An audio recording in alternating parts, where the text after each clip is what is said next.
الثواب والعقاب.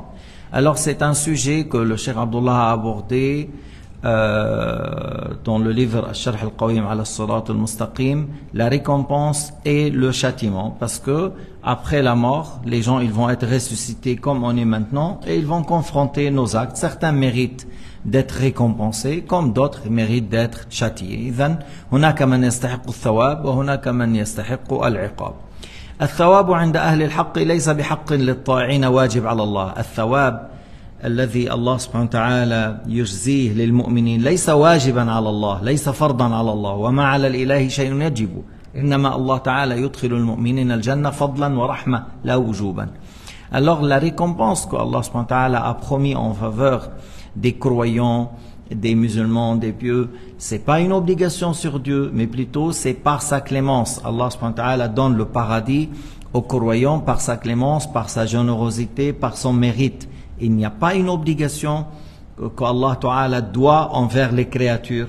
Parce que tout d'abord tu dis qui nous a créés, c'est Allah. Qui nous a guidés, c'est Allah. Alors grâce à Dieu on est là et grâce à Dieu on a trouvé l'islam et grâce à Dieu on a obéi. Alors tous ces actes c'est grâce à Dieu. Alors la récompense que Allah nous donne c'est par son mérite, ce n'est pas une obligation. إذن أنت الله تعالى أوجدك فالفضل له عز وجل. الله هداك للإسلام الفضل له عز وجل. الله هداك لتقيم الصلاة فالفضل له عز وجل. الله أماتك على الإسلام فالفضل له عز وجل.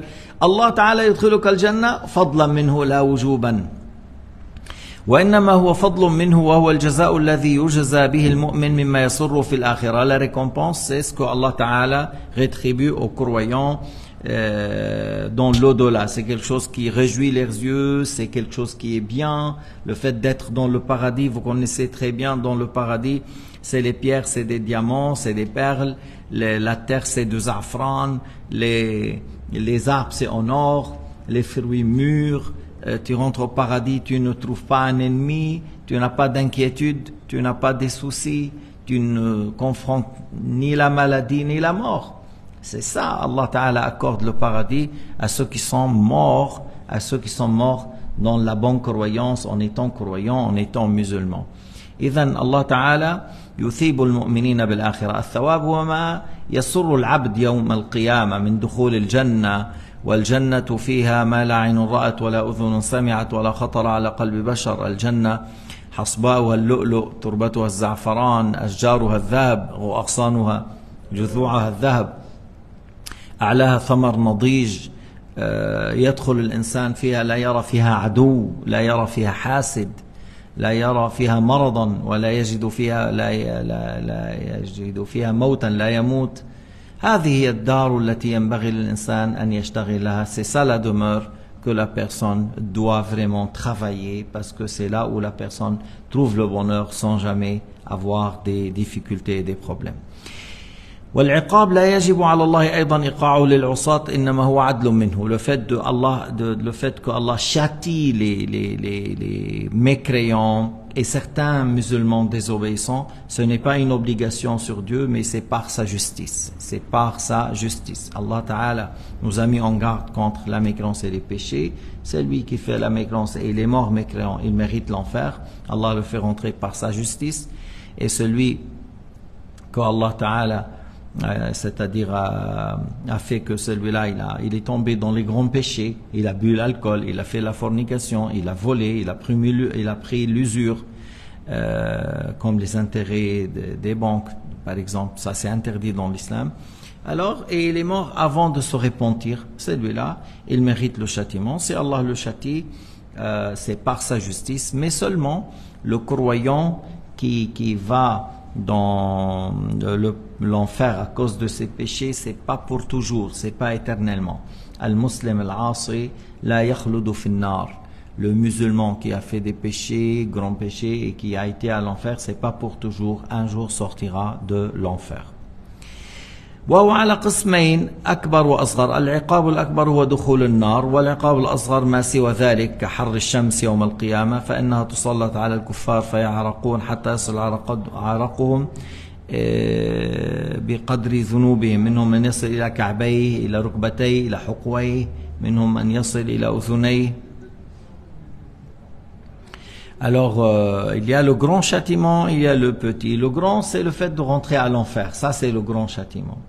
Et le petit, c'est comme le fait de trouver la chaleur et la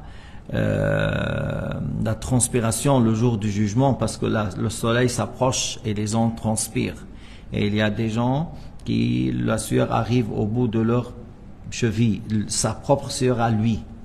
Et d'autres jusqu'au genou, d'autres jusqu'au nombril, d'autres plus élevés. Sa propre sueur à lui sans qu'il va à quelqu'un d'autre.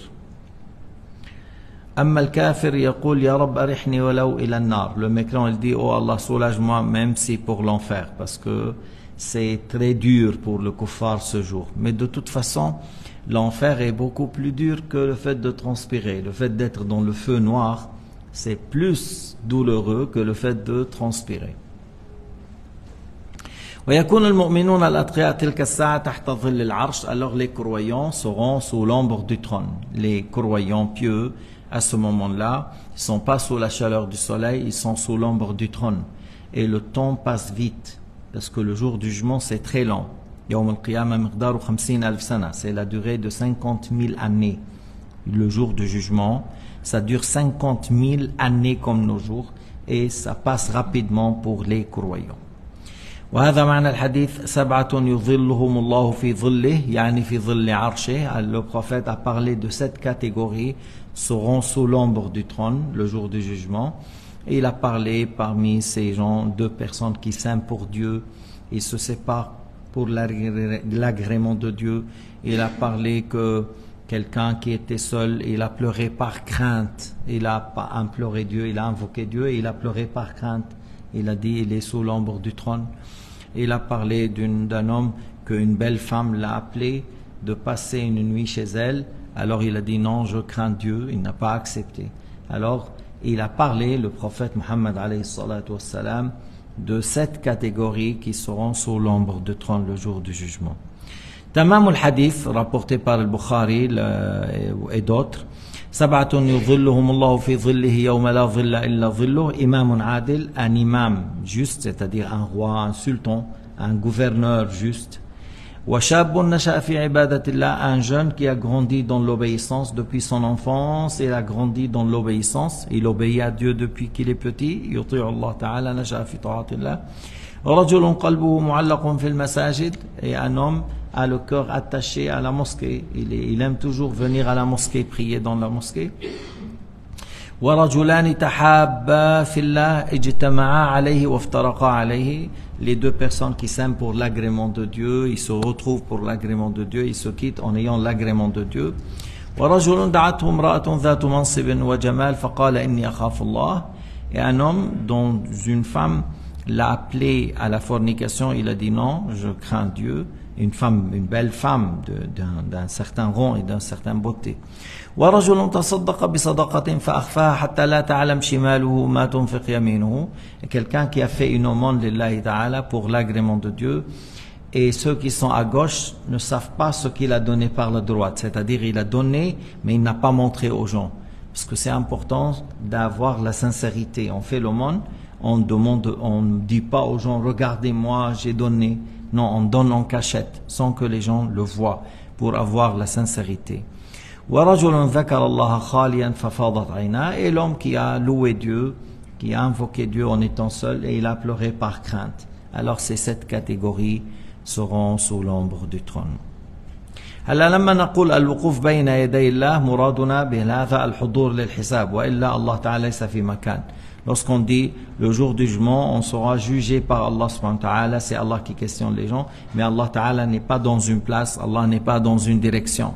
Ça ne veut pas dire qu'Allah sera en face de nous ou au-dessus. Non, Allah n'est pas dans une place, n'est pas dans une direction, et il juge les gens.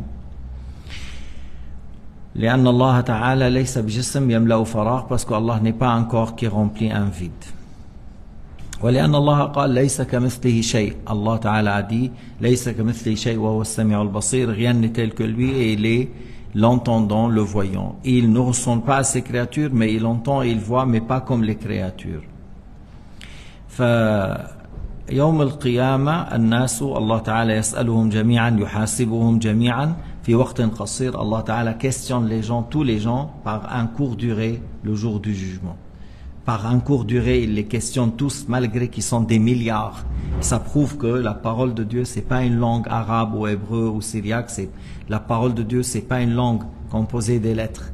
Parce que celui qui parle avec des lettres et des voix, sa parole est créée. La parole de Dieu, c'est un attribut, et les attributs de Dieu ne sont pas créés. Wallahu subhanahu wa ta'ala a'lam wa ahkam. Walhamdulillahi rabbil alamin. وصلى الله على سيدنا محمد وعلى آله وصحبه وسلم تسليما كثيرا.